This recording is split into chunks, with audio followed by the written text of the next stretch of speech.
Hello, in this video I'm going to show you how to enable or disable network boot on HP Omen Transcend 14. To do it, you need to be in the BIOS, which is entered with the F10 key, and if you don't understand how, you can watch a video on our channel on it.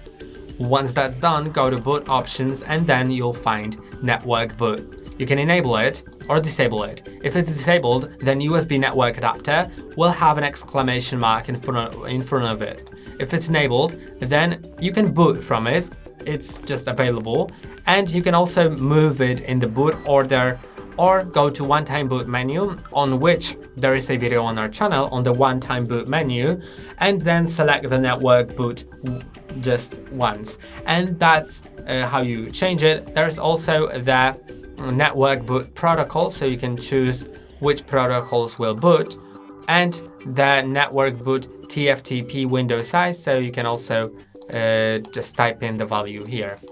And that's all for today. Don't forget to like and subscribe. See you next time.